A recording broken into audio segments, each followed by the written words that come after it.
Biblias en el Evangelio según San Mateo, capítulo 13. Evangelio según San Mateo, capítulo 13. Y les pediré que se ubiquen en los versículos del 24 hasta el versículo 30, y después leeremos del versículo 36 hasta el versículo 43. Si estás en casa, te animo a que puedas tomar tu Biblia, prender tu dispositivo, lo que sea que tengas a tu mano, para poder ubicar esta porción de la Escritura y leerla juntos. Así que te animo, por favor, a que no te distraigas e intenta quitar cualquier distractor cerca de ti. Así que vamos a leer versículo 24 al 30 y del versículo 36 al 43. Les refirió otra parábola diciendo: el reino de los cielos es semejante a un hombre que sembró buena semilla en su campo. Pero mientras dormían los hombres, vino su enemigo y sembró cizaña entre el trigo y se fue. Y cuando salió la hierba y dio fruto, entonces apareció también la cizaña. Vinieron entonces los siervos del padre de la familia y le dijeron: Señor, ¿no sembraste buena semilla en tu campo? ¿De dónde pues tiene cizaña? Él les dijo: un enemigo ha hecho esto. Y los siervos le dijeron: ¿quieres pues que vayamos y la arranquemos? Él les dijo: no sea que al arrancar la cizaña, arranquéis también con ella el trigo. Dejad crecer juntamente lo uno y lo otro hasta la siega. Y al tiempo de la siega yo diré a los segadores: recoged primero la cizaña y atadla en manojos para quemarla, pero recoged el trigo en mi granero. Versículo 36. Entonces, despedida la gente, entró Jesús en la casa, y acercándose a él sus discípulos le dijeron: explícanos la parábola de la cizaña del campo. Respondiendo él les dijo: el que siembra la buena semilla es el Hijo del Hombre. El campo es el mundo. La buena semilla son los hijos del reino, y la cizaña son los hijos del malo. El enemigo que la sembró es el diablo. La siega es el fin del siglo, y los segadores son los ángeles. De manera que como se arranca la cizaña y se quema en el fuego, así será en el fin de este siglo. Enviará el Hijo del Hombre a sus ángeles y recogerá de su reino a todos los que sirven de tropiezo y a los que hacen iniquidad. Y los echarán en el horno de fuego. Allí será el lloro y el crujir de dientes. Entonces los justos resplandecerán como el sol en el reino de su Padre. El que tiene oídos, oiga para oír. Oiga.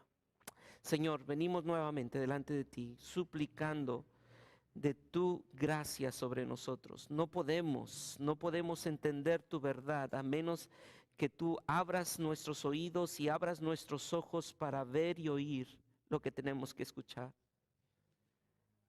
Podríamos salirnos de aquí con la sencillez de la parábola, y al igual que todos aquellos fariseos, escribas y pseudo seguidores tuyos, al despedirlos se quedaron con esa parábola.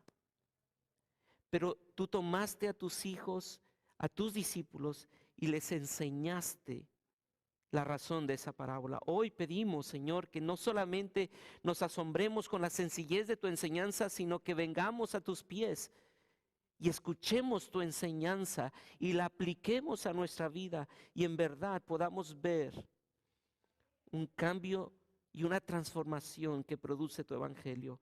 En Cristo Jesús. Amén y amén. Esta semana tuve la oportunidad de escuchar un audio junto con mi esposa acerca de una mujer en el que ella describía su embarazo y describía su parto. Y cuando yo lo escuchaba, yo no podía entender cómo una mujer que había sufrido el parto de su hijo, podía decirlo con tanta sencillez, con tanto gozo, porque ella describió todo el proceso de su parto. Y decía, pues estuve tal hora con tanta dilatación y pasaron horas y hasta que llegó tal dilatación y después vino un dolor tan fuerte. Y yo decía, ¿cómo puede describir con tanta? Y cuando yo me imaginaba, yo sentía el dolor y decía, ay no, yo no quiero sufrir eso. Y es que aunque ella sufre, sabe que su bebé que lleva adentro no es una posibilidad, es una realidad. Ella lo ha sentido, ella le ha hablado a ese bebé y el bebé brinca en su vientre y responde a su voz. Sabe que aunque es una realidad, aún no lo tiene en sus manos. Y se emociona con tenerlo cerca de ella para acariciarlo. Pero de pronto viene esa contracción que le dobla del dolor. Y pareciera ser que ese dolor debería hacerle olvidar cualquier belleza. Pero no es así. Sino que llega nuevamente ese dolor, pero en ese dolor piensa en la realidad que hay en su vientre, que es su hijo, su amado hijo. Y espera que ese dolor pase. Es increíble cómo una madre que está gritando del dolor en un momento, en un segundo después o unos cuantos minutos después, se le dibuja una sonrisa gigantesca porque ahora tiene el bebé, su bebé, en sus manos. Y ese contraste de dolor y gozo es tan singular en ese cuadro de la maternidad. Pero la parábola de hoy que veremos tiene un tono similar, de dolor y de gozo a la vez. De dolor por varias razones. Dolor, porque para el creyente el vivir de este lado de la eternidad es causa de dolor. Porque aún vivimos en un mundo caído con valores que son opuestos a los valores de nuestro verdadero reino. Y eso produce dolor. Eso produce persecución, aflicción, muerte. Estas 2 semanas han sido difíciles por ver a esos hermanos quienes nosotros amamos, que veíamos venir a la iglesia y nos mostraban el amor de Cristo, la fidelidad de Dios, y decimos, ¿por qué tiene que llegar la muerte y arrebatar sus vidas? Y eso causa dolor. Dolor porque aún la creación misma, como dice Pablo en su carta a los Romanos capítulo 8, la misma creación gime con gemidos indecibles. Dolor porque el juicio de Dios vendrá. El juicio de Dios vendrá y consumirá con ira justa a todo aquel que se ha rebelado y se ha opuesto a la revelación de Cristo. Eso causa dolor, esa es la contracción de la creación. Pero también esta parábola nos dibuja un escenario de gozo. No solamente de dolor, sino de gozo, porque nos deja ver lo hermoso de la esperanza que tenemos en Cristo. Nos deja ver que en medio del dolor hay una realidad que el creyente tiene, no una posibilidad, sino una realidad. De que tú como creyente eres el hijo amado del eterno Dios y entregó a su propio hijo amado para que tú tuvieras su justicia, y eso es causa de gozo. de gozo porque ya tenemos la seguridad de que somos parte de su reino. Ya somos parte de su reino. Pero algunos teólogos lo han definido así: ya, pero aún no. Sí, ya somos, pero aún falta un poco más. Sí, es cierto que aquella mujer ya es madre, no será madre, ya es madre, pero aún falta un poco para tener a su hijo en sus brazos. Vayamos entrando al estudio de esta parábola. Es importante señalar que esta parábola, a diferencia de la parábola de la semana pasada, nos va a señalar algo del reino. Si ustedes se dan cuenta, versículo 24 dice, les refirió otra parábola diciendo que el reino de los cielos. Ahora, esta expresión del reino de los cielos no la encontramos en la parábola del sembrador. Así que esta parábola nos va a dar ciertos tonos, matices del reino. Porque el rey nos quiere mostrar cuáles son esos rasgos característicos de su reino. Permítame recordar algo acerca de las parábolas. Las parábolas tenían la intención de mostrar verdades ocultas o verdades no comprendidas por medio de cosas o actividades ordinarias que ayudan a entender precisamente esas verdades ocultas o no entendidas. Así que las parábolas tienen la intención de usar lo más común, lo más simple, lo más ordinario para mostrar esas verdades. Y quizá tú dices, ¿y qué de ordinario tiene el trigo y la cizaña para mí? Porque yo nunca he plantado trigo y ni siquiera conozco la cizaña. Pero al observarla te va a parecer más común de lo que te imaginas. La intención de esta parábola, entonces, tiene una intención doble. Una intención doble. La primera intención es que los creyentes entiendan lo que no entendían con claridad. Y quiero que ustedes escuchen esto: los creyentes entiendan lo que no entendían con claridad. ¿Y por qué digo esto? Ustedes ven la narración de esta parábola y cuando llegan al versículo 36, ustedes dicen, ustedes leen junto conmigo, entonces, ¿despedida qué? ¿Despedida qué? La parábola lo escucharon todos, pero la explicación de la parábola lo escucharon ¿quiénes? Versículo 36b. Y acercándose a él, sus discípulos le dijeron, explícanos la parábola de la cizaña del campo. Así que la intención de Jesucristo al dar esta parábola es poder mostrarle a sus discípulos, a sus hijos, precisamente algo más de su reino, explicarles con mayor claridad su reino. Pero no olviden que dije que tiene una doble intención. La primera es hacer que estos discípulos entendieran lo que no entendían con tanta claridad y que ellos pudieran entender un poco más la realidad del reino. Pero el segundo propósito es precisamente mostrar la incapacidad del incrédulo para creer y la rebeldía del incrédulo para ver la gloria de Dios en el rostro de Jesucristo. Es que el incrédulo engruesa su corazón, pone una barrera y ensancha la barrera de hierro de su incredulidad. Y eso lo condena más y más, porque viendo deciden no ver y oyendo deciden no escuchar. Y por lo tanto no creen aún con la sencillez de esta parábola y de estas parábolas.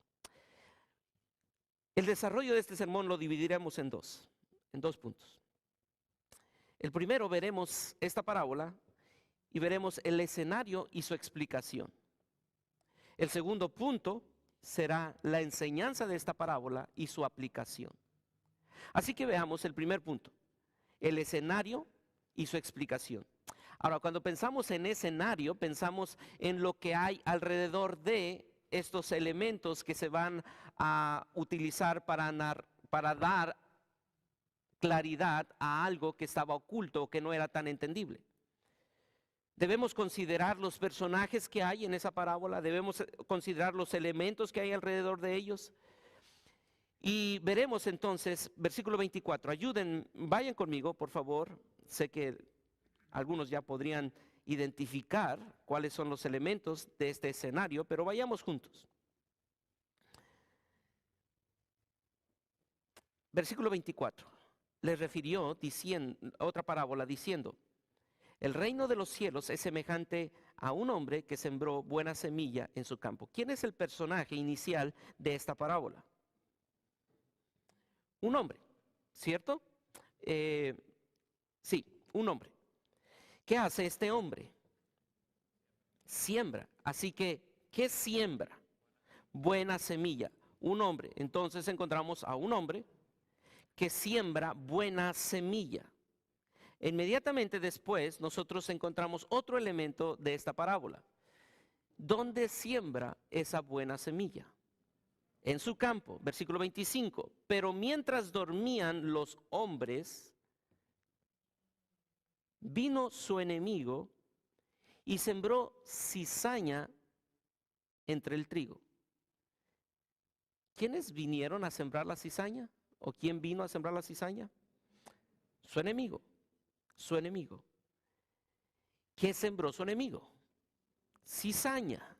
Cizaña. Ahora, vayamos al versículo 26. Y cuando salió la hierba y dio fruto, entonces apareció también la cizaña. Y vinieron entonces, ¿quiénes? Los siervos del padre de familia y le dijeron: Señor, ¿no sembraste buena cizaña en tu campo? ¿De dónde pues tienes cizaña? Así que encontramos estos personajes y estos elementos en esta narración de la parábola. Número 1, un hombre que siembra. Número 2, este hombre siembra buena cizaña. Número 3, esta buena cizaña, estoy diciendo buena cizaña,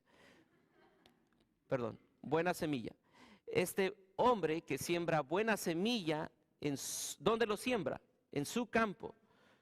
Número 4, ¿quién siembra la cizaña? El enemigo. ¿Qué siembra? Pues la cizaña, la cizaña. Ahora, falta un elemento que es: ¿quiénes recogen esa cizaña y ese trigo? Los siervos del Señor.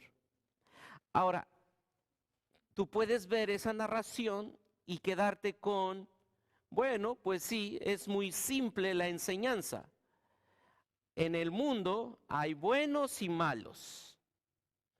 Y algún día, pues los buenos ganarán y los malos perecerán. Pero la intención de esta parábola es mucho más que solamente quedarnos con algo tan simple como esto. Y el versículo 36 precisamente comienza el Señor Jesucristo a mostrarnos qué elementos, la explicación de estos elementos. Versículo 37, 36 y 37. Entonces, despedida la gente, entró Jesús en la casa y acercando a él sus discípulos le dijeron: explícanos la parábola de la cizaña del campo. Respondiendo él les dijo: el que siembra la buena semilla es el ¿quién? Es el Hijo del Hombre. ¿Quién es el Hijo del Hombre? Cristo. Cristo es el Hijo del Hombre. Y déjenme ahora, cada vez que voy a ir a la explicación de cada uno de los elementos, podremos ver algo.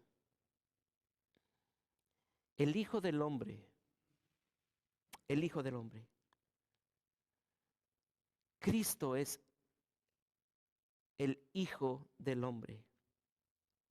Él es el Rey que hace lo que quiere hacer en su campo. Y no hay nadie quien le diga por qué lo haces así. Este Señor es capaz de sembrar buena semilla, pero también este Señor es capaz de impedir que se siembre una mala semilla en su campo, pero Él permite que esa semilla se siembre. Mire cómo lo dice Daniel capítulo 7 versículo 13. Miraba yo en la visión de noche y he aquí, con las nubes del cielo, venía uno como el Hijo del Hombre, como un hijo de hombre, que vino hasta el anciano de días y le hicieron acercarse delante de él. Y le fue dado ¿qué? No sé si aparece allí en las pantallas. Versículo 14, y le fue dado dominio, gloria y reino, para que todos los pueblos, naciones y lenguas le sirvieran. Su dominio es dominio ¿qué? Que nunca pasará, y su reino uno que no será destruido. Este es el Hijo del Hombre. El Hijo del Hombre no se sorprendió al ver que en su campo había trigo y cizaña. Él permitió y decidió que eso pasara. No fue una sorpresa para él. Cuando vinieron sus siervos y le dijeron: Señor, ¿qué ha pasado? Él no rasgó sus vestidos diciendo: oh, no era ese mi plan, sino que Él lo había permitido para cumplir sus propósitos eternos, porque su dominio es eterno y sus designios muchos más grandes que los nuestros. Este es el Hijo del Hombre, el Señor de este campo. Y este Señor del campo siembra buenas semillas. El campo, versículo 38. ¿Lo tienen? Versículo 38. El campo es el mundo. Pero quisiera llamar al segundo elemento de acuerdo a la narración de la parábola inicial. El campo es el mundo. La buena semilla, ¿quiénes son? Los hijos del reino. Los hijos del reino. La buena semilla son los hijos del reino. Los que con agrado y fe han decidido poner su mirada en el Hijo del Hombre como su Mesías. Estos son los hijos del reino. Son aquellos quienes la buena semilla del Evangelio ha llevado a dar fruto. Quisiera que ustedes prestaran atención al versículo 26. Y cuando salió la hierba, el trigo, ¿y dio qué? Y dio fruto. Y dio fruto. Esa buena semilla son los hijos del reino que dan fruto. ¿Y por qué es importante que tú y yo entendamos esto? Porque mira el versículo 23. Mas el que fue sembrado en buena tierra, ¿recuerdan la parábola de la semana pasada? 3 diferencias, pero con una misma esencia del corazón incrédulo. Y uno solo es el buen terreno donde fue sembrada esa buena semilla, y esa semilla y ese buen terreno que produce, más el que fue sembrado en buena tierra, este es el que oye y entiende la palabra, ¿y qué? ¿Y qué? Y da fruto, hermanos. El Señor de ese campo no estaba frustrado diciendo: ¿cómo voy a sacar al trigo, la cizaña del trigo? No. Él sabía que su trigo va a dar fruto. Va a dar fruto. Sabía que la cizaña no podía dañar el fruto de esa buena semilla.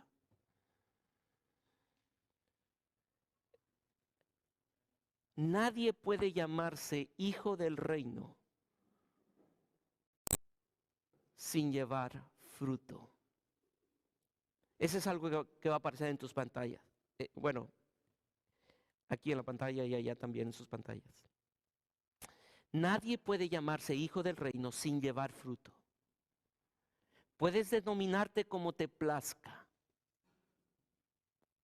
Pero sin fruto, si el fruto que produce el poder del Evangelio, no eres del reino de Cristo. Así que el primer elemento es el hombre que siembra, que es el Hijo del Hombre, es Cristo. La buena semilla son los hijos del reino que dan fruto. El tercer elemento es el campo. Y en el versículo 38 inicialmente así comienza diciendo, ¿el campo es el qué? Es el mundo. Algunos podrían, la gran mayoría ha creído que el campo es la iglesia. Pero aquí el Señor Jesucristo nos dice, no, el campo no es la iglesia, el campo es el mundo. El mundo. Y ciertamente en la iglesia hay personas que no son creyentes a pesar de que aparentan ser creyentes, y eso lo vemos en el capítulo 7 del Evangelio según San Mateo. Pero aquí el Señor Jesucristo está diciendo, el campo es el mundo. El enemigo que siembra la semilla, ¿quién es? Versículo 39. El enemigo que la sembró es el ¿quién? Es el diablo, es el diablo. La ciega es el fin de este siglo. Pero quisiera que usted viera la última parte del versículo 38. ¿Quiénes son la cizaña? El campo es el mundo, la buena semilla son los hijos del reino y las cizañas son los hijos de ¿qué? Del malo. Lo que quiere decir es que hay hijos del bien, hay hijos del reino y hay hijos del malo. Los hijos de Satanás y sus seguidores son la cizaña. La cizaña, la verdad, para aquellos que escuchaban y eran los primeros receptores de esto, de esta parábola, podía tener tanta familiaridad con la cizaña, porque la cizaña era una de esas plagas que el campesino tiene que estar combatiendo continuamente. Algunos han narrado a esta plaga como producto del diluvio, porque tenía toda la apariencia del trigo, pero tenía una naturaleza perversa. Porque la cizaña no solamente tenía la apariencia del trigo, sino que tenía un efecto un poco venenoso cuando alguien comía cizaña. La cizaña parece tanto al trigo que los judíos le llamaron el trigo bastardo. El trigo bastardo. El trigo y la cizaña no se pueden separar fácilmente. Mientras están creciendo, parece ser que crecen juntos, pero al final hay que separarlo. Pero no es difícil separarlos porque sabes que el trigo dio fruto y la cizaña no. Y la cizaña no. ¿Quiénes son? Pasemos al siguiente elemento. ¿Quiénes son los siervos? Versículo 41. Enviará el Hijo del Hombre a sus ángeles. Versículo 39. El enemigo que la sembró es el diablo y la siega es el fin del siglo y los segadores son los ángeles. Son los ángeles. Así que podemos ver los detalles de esta parábola y hemos visto un poco la explicación de esta parábola. Y toda esta escena de la parábola era tan familiar para aquellos primeros oyentes, como hemos dicho. Pero creo que la gran mayoría podríamos quedarnos y concentrarnos en esta superficie. Pero me parece que el énfasis de la parábola no está en la similitud entre las dos espigas, como muchas veces nosotros le damos ese énfasis. Qué difícil es identificar la espiga del trigo, pero ese no es el énfasis. ¿Y por qué digo eso? Porque el Señor Jesucristo no le va a dar ese énfasis. Versículo 40 al 43. De manera que como se arranca la cizaña y se quema en el fuego, Así será el fin de este siglo. ¿Cuál es el énfasis? Mire, note el versículo 41 al 43. Enviará el Hijo del Hombre a sus ángeles y recogerán de su reino a todos los que sirven de tropiezo y a los que hacen iniquidad, y los echarán en el horno de fuego. Allí se da el lloro y el crujir de dientes. ¿Cuántos versículos utiliza para hablar del destino de la cizaña? 3 versículos. 3 versículos. Así que el énfasis no es decir, ay, tengan cuidado con la cizaña porque tú puedes ser cizaña o tú puedes ser trigo. No es el énfasis. El énfasis es, sabes que hay un fin para la cizaña y vendrá el segador a cegar y tú tienes que estar preparado para eso. Y preocúpate si eres cizaña. Porque hay un fin. Hay un fin.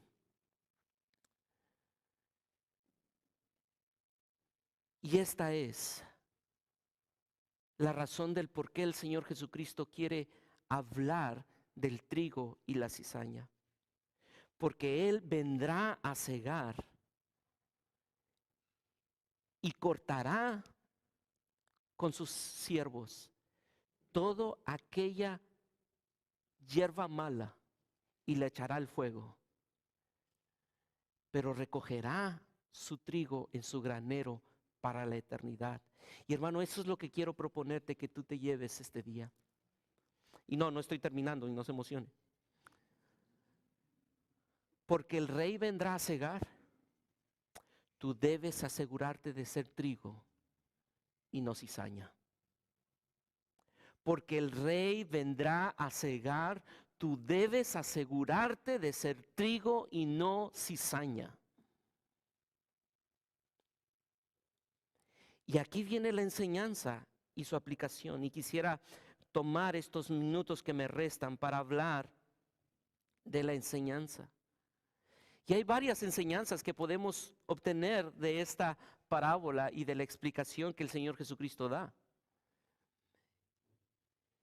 Las primeras que daré, las primeras 3 o 4, serán esas aplicaciones generales y enseñanzas generales. Y este es el punto número 2, la enseñanza y su aplicación.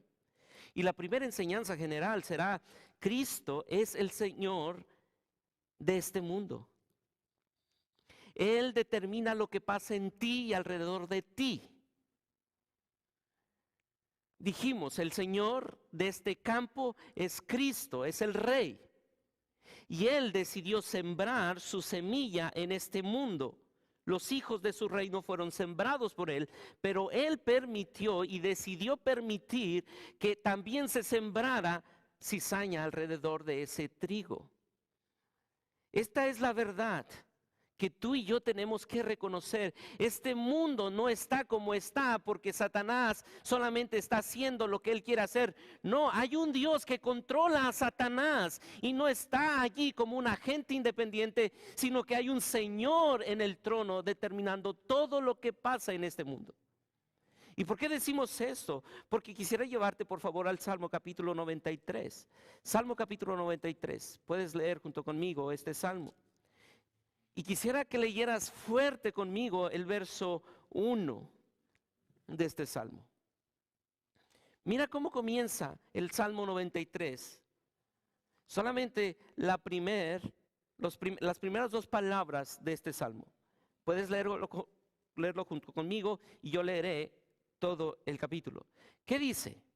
Jehová reina. Jehová reina. Esa es la realidad. Hay un rey y no es Satanás, es Jehová reina. Se vistió de su magnificencia, Jehová se vistió, se ciñó de poder, afirmó también el mundo y no se moverá. Firme es tu trono desde entonces, tú eres eternamente. Alzaron los ríos, oh Jehová, los ríos alzaron su sonido, alzaron los ríos sus ondas. Jehová en las alturas es más poderoso que el estruendo de las muchas aguas, más que las recias ondas del mar. Tus testimonios son firmes, la santidad conviene a tu casa, oh Jehová, por los siglos y para siempre. Tú eres Jehová. Jehová reina. Hermano, nada de lo que está pasando en este mundo es producto de alguien, de un agente independiente fuera de la voluntad soberana de Dios. Hay un rey soberano. Nuestro país no está en las manos de nuestro gobierno. Nuestro país está en las manos de un Dios soberano. Tu familia no está en las manos de tu seguro médico. Tu familia está en las manos del Dios eterno que cuida de tu familia. Tú debes recordar que no hay nada en este mundo que está fuera del control soberano de nuestro Dios. Y todo lo que Él hace, escucha esto, y todo lo que Él hace no es para tu plenitud terrenal, sino para tu santificación eternal. No esperes que Dios va a hacer todo para dejarte a ti solamente como un trigo, que no batalles con nada más. No, ¿sabes qué? Va a hacer todo para santificarte eternamente. Aun cuando eso implique sufrimiento de este lado de la eternidad. Así que la primera enseñanza y aplicación es: Cristo es el Señor de este mundo y Él determina lo que pasa en ti y alrededor de ti. La segunda enseñanza y aplicación es: el rey cuida de sus hijos y hará todo para preservarlos.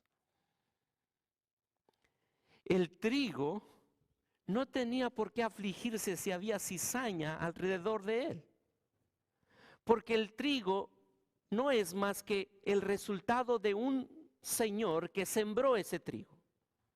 Y estaba tan seguro el Señor del campo que algún momento, en el tiempo de la siega, en el fin de los siglos, llegará el momento donde ese trigo será recogido, su trigo, y la cizaña será quemada.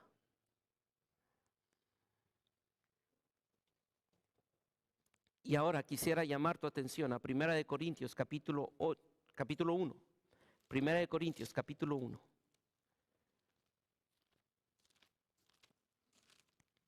Y mira esta porción.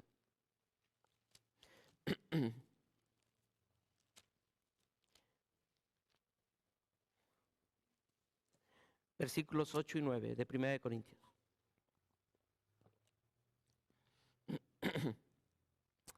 El cual también os confirmará. Yo creo que esta porción tú y yo tenemos que leerla juntos, en voz alta. El cual también os confirmará hasta el fin, para que seáis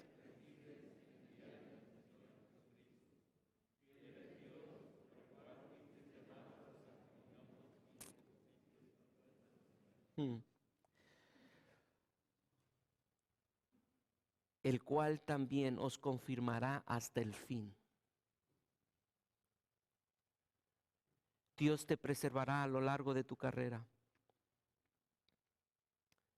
Dios no dejará que ese trigo sea vencido por la cizaña. Y cuando llegue el día de juicio, Cristo estará al lado tuyo como tu abogado para mostrar en su cuerpo las marcas de haber sido traspasado en la cruz del Calvario, para que no tengamos cuentas pendientes, porque Él es fiel, fiel, versículo 9, fiel es Dios. Si Él decidió amarte, Él jamás dejará de amarte, porque Él es fiel cuando tú eres infiel. Y cuando esta semana seguramente tú decidiste fantasear o pensar en lo material, imaginarte que quieres más y más y dejar de pensar en Él, Él es fiel. Él es fiel. Y Él estará ese día del juicio poniendo sobre ti su justicia y apareciendo frente a ti diciendo: Padre, Él es fiel porque yo soy fiel. Él es justo porque mi justicia ha sido imputada en esa cruz del Calvario. Así que, mi querido creyente, piensa en eso, por favor. El rey cuida de sus hijos y hará todo para preservarlo. Y 1 de Pedro capítulo 1. Por favor, 1 de Pedro capítulo 1, versículo 5. Dice lo siguiente, voy a leer el verso 4 y 5. para una herencia incorruptible, incontaminada, inmarcesible, reservada en los cielos para vosotros, que sois guardados. ¿Por qué? Por el poder de Dios.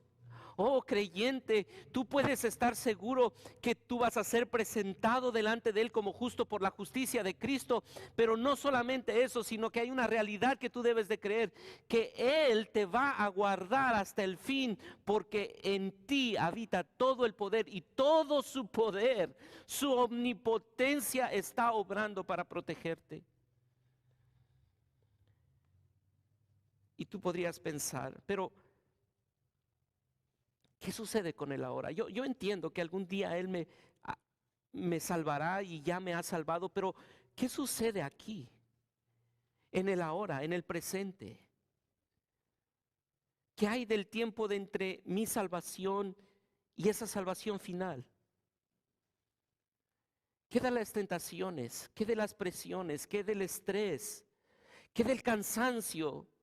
De esa frustración, del sufrimiento, de la confusión, de la perplejidad por todo este mundo caído, de los temores por el coronavirus. ¿Qué de las trampas que enfrentamos ahora? ¿Acaso Dios hace algo? ¿Acaso Dios no solamente nos envió a su Hijo para salvarnos en el pasado y salvarnos en el futuro? Hay algo que Él tiene para nosotros en el presente.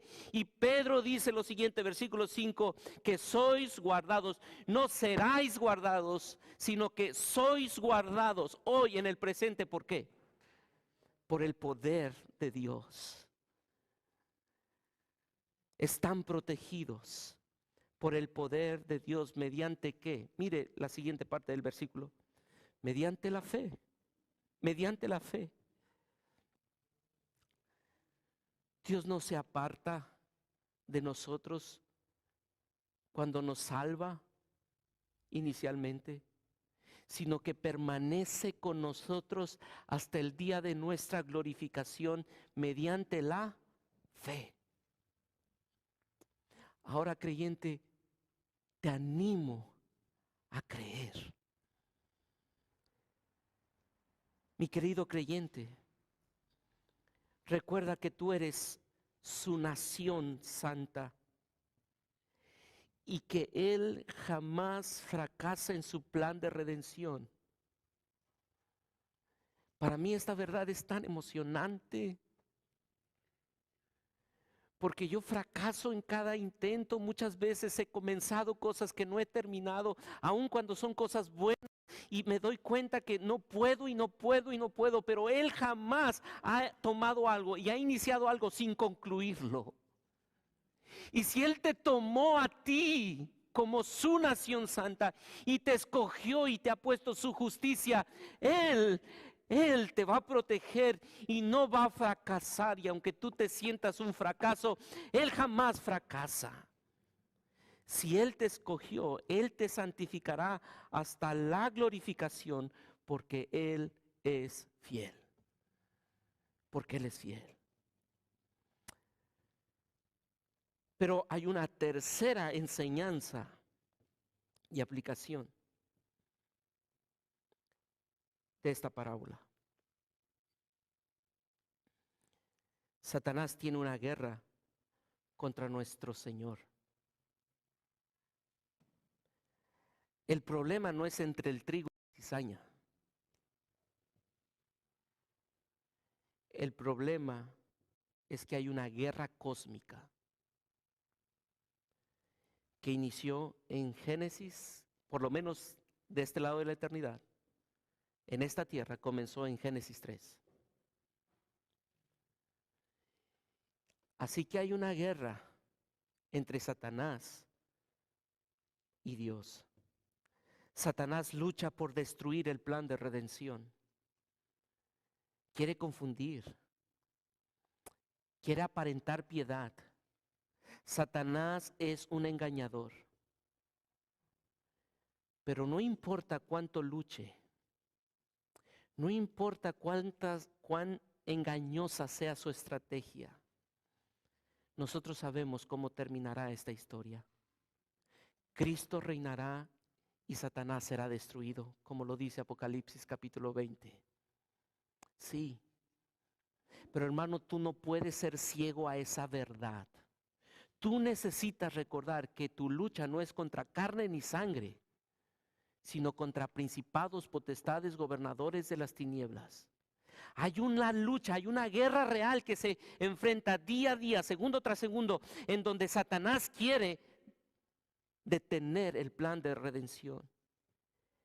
Es claro que en el día del Señor solo habrá dos tipos de personas. Y quisiera que tú pensaras en esto como una aplicación a esta enseñanza. Satanás tiene una guerra contra nuestro Señor. El problema entonces no es entre el trigo y la cizaña. Ya sabemos nosotros quién va a ganar esta guerra, pero es necesario entender que Satanás es el padre del engaño y de la mentira. Pero el Rey eterno tiene claro que para él solamente hay dos clases de personas. Y esta parábola nos muestra eso: los hijos de su reino y los hijos de Satanás. Hermanos, esto no da margen para una tercera clasificación. O eres hijo del reino y das fruto, o no lo eres y eres hijo de Satanás. Aquí no hay margen para no soy tan malo. Claro, no soy un santo. No, o eres o no lo eres.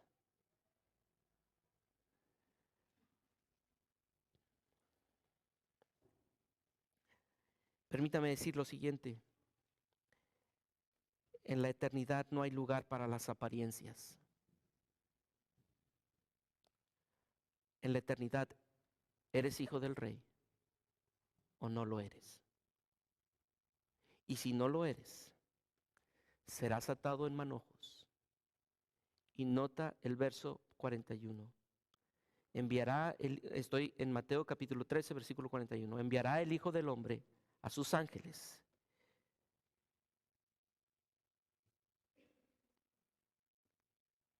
Y recogerán de su reino a todos los que sirven de tropiezo y a los que hacen iniquidad, y los echarán en el horno de fuego. Allí será el lloro y el crujir de dientes. Y esto no es una parábola. Esta es la explicación real de la parábola.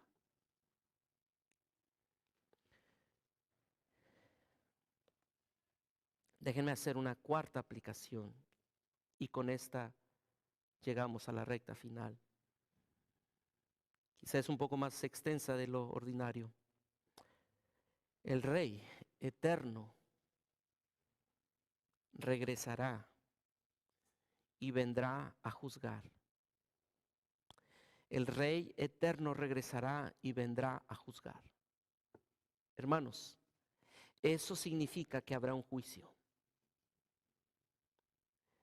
La mayoría de la gente de hoy no queremos pensar en el juicio final. Para aquellos que son jóvenes, la muerte, la eternidad parece estar muy lejano. Sin embargo, si hoy tú y yo y aquellos que nos escuchan o que algún día escucharán esto, pensáramos seriamente en la eternidad, en el cielo, en el infierno, si hoy tú pensaras en esa realidad, la vida que hoy vives sería muy diferente a la forma que la vives. No solamente cambiarías tu forma de vivir, sabes, muy probablemente cambiaría el destino donde pasarías la eternidad.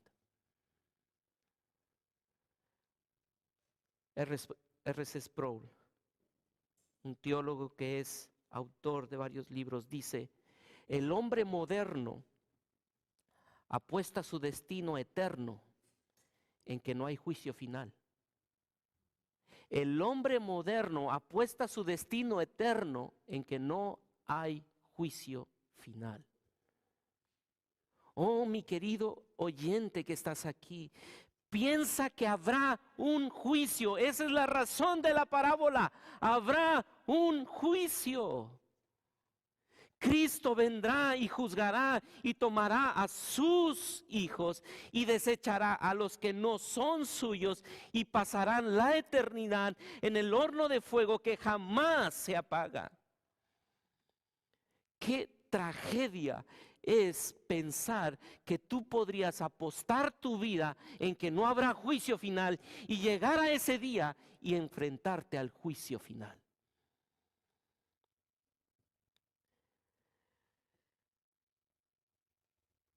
Cuando tú y yo nos asomamos hacia el horizonte,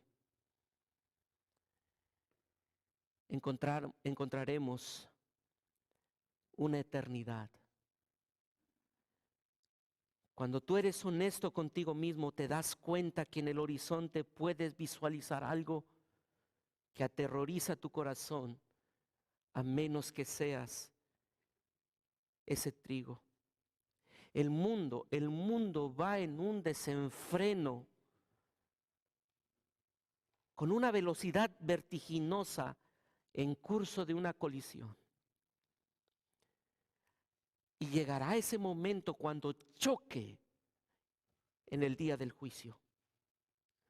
Y toda la escritura, por lo menos en el Nuevo Testamento, voy a dar algunas citas. Romanos capítulo 2, versículo 5, lo llama el día de la ira.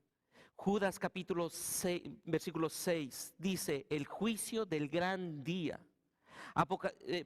Hechos capítulo 17, versículo 31, Pablo lo dice, ha establecido un día en el cual juzgará al mundo en justicia. Es una realidad, no es un invento, es una realidad. Las escrituras nos dicen, hay un día del juicio. Apocalipsis capítulo 20 nos muestra el juicio del gran trono blanco. Ese es el día del juicio. Y ese día llegarás al último día del juicio. Esa es la corte más alta en el cielo y en la tierra.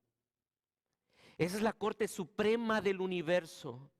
No hay tribunal superior de apelación. No puedes buscar un amparo. Allí estás tú y él y nadie más, y no hay nadie más que pueda abogar por ti. Cada pecador perdido será convocado individualmente a tomar su posición ante el tribunal de juicio, donde cada incrédulo tendrá su día en la corte y las evidencias serán presentadas. Y el pecador que vio la gloria de Dios en la faz de Jesucristo y no quiso escucharlo,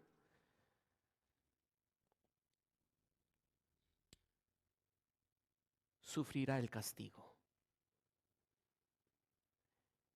Allí no podrás ofrecer refutación. Allí no tendrás abogados a tu alrededor para defenderte. Allí no habrá simpatía, sino juicio.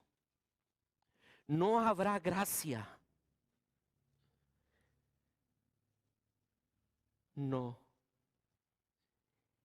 Ni al más llorante de los pecadores. No habrá apelación exitosa. No habrá libertad condicional. Solo habrá juicio perfecto. Oh, mi querido oyente, no vengo a ti para condenarte, sino para invitarte a que hoy que no es el día del juicio, hoy que escuchas su voz, vengas a Él. Hoy que aún hay gracia infinita sobre tu vida, vengo a suplicarte que temas el juicio eterno de Dios. Vengo para decirte que tu pecado te alcanzará si no te arrepientes, y cuando llegue ese día no tendrás justificación. No habrá nada que tú puedas decir, mira lo que hice en mi religión, mira lo moral que fui, yo no maté, yo no robé. No, no habrá nada, nada. Ese día no podrás defenderte con tus años en la iglesia. Ese día no podrás decir y sacar tu credencial de tus años de servicio en algún ministerio. No podrás decir lo extraordinario de tus logros que obtuviste. Nada de eso alcanzará para obtener tu justificación. Nada. Pero hoy el Rey de justicia y misericordia te ofrece que vengas con un corazón cargado. Hoy te dice con su voz tierna, te invita a venir con la sangre aún en tus manos. Hoy Él te invita con el dinero que robaste. Hoy Él te invita aún con el corazón rebelde que tienes, con las heridas que ha producido el pecado. Hoy te invita y escucha lo que Él te dice. Vengan ahora. Vamos a resolver este asunto. Aunque sus pecados sean como la escarlata, yo los haré blancos como la nieve. Aunque sean rojos como el carmesí, yo los haré tan blancos como la lana. Oh, si tan solo vienes y me obedeces. Isaías capítulo 1, versículos 18 y 19 en la Nueva Traducción Viviente. Ven, ven. Y quiero terminar no solamente con aquellos, dando esta invitación a aquellos que no han conocido, pero quiero pedirte a ti, mi querido creyente, ¿qué aplicación tiene esta parábola para ti con este énfasis? Quiero decirte dos cosas. La primera es, debes humillarte. No pienses que tú no mereces el juicio de Dios, tú merecías el juicio de Dios. No te enorgullezcas diciendo, oh, yo sí soy salvo. Ah, pobre pecador. No, humíllate delante de Dios. La única diferencia entre nosotros y aquellos que serán condenados es el favor inmerecido del Señor Jesucristo, que nos hizo despertar cuando estábamos muertos. Tú no querías la gracia de Dios, pero Él abrió tus ojos para que vieras la gracia de Dios. No te enorgullezcas, sino humíllate. Humíllate. Pero una segunda aplicación para los creyentes, hermanos, debemos dar testimonio y proclamar la verdad, porque el juicio de Dios vendrá. La retribución de la verdad en el juicio de Dios debería impulsarnos para proclamar el Evangelio.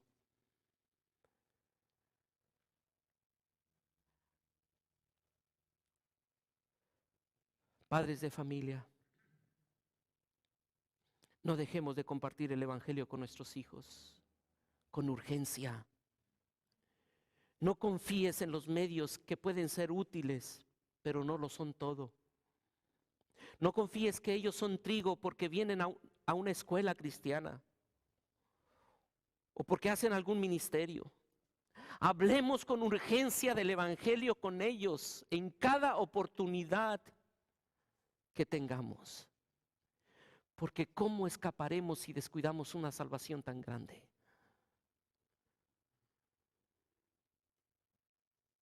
Cuán compulsivo es para nosotros ir a todo el mundo y predicar el arrepentimiento.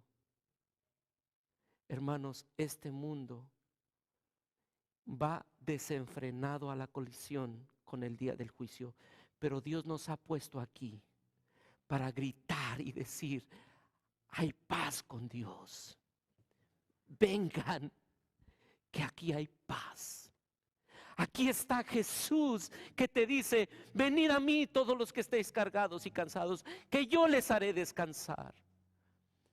Vengan. Estos días que sean días para proclamar el Evangelio. Y hermano, yo quiero invitarte, no solamente a través de tu boca, porque a veces somos tan buenos para hablar, pero comparte el Evangelio con tu vida. Habla, no dejes de hablar, con prudencia, pero demuéstralo con tu vida, que tú eres trigo porque das fruto, mucho fruto, para la gloria del eterno Dios. Porque el Rey vendrá a cegar, tú debes asegurarte de ser trigo y no cizaña. Señor, gracias por tu palabra. Bendito seas por darnos la oportunidad de escucharla. Ruego, mi Dios, que nos permitas ver el juicio a los creyentes para gozarnos en ese día, porque tú harás que nuestros rostros resplandezcan como el sol. Qué bendición será ese día. Pero también pido por aquellos que no te conocen, oh jóvenes, o adultos, niños, ancianos. Quiera Dios producir en nosotros el deseo de arrepentirnos y obedecerle. Yo te quiero animar a ti que estás aquí sentado o a ti que estás escuchando. Hoy es un buen día para encontrar la salvación y el señorío de Cristo. No te vayas sin haberte arrepentido, porque el día del juicio vendrá. Te dejamos esto en tus manos, Padre eterno. Jesús, salva a tus escogidos para gloria tuya. En Cristo Jesús. Amén y amén.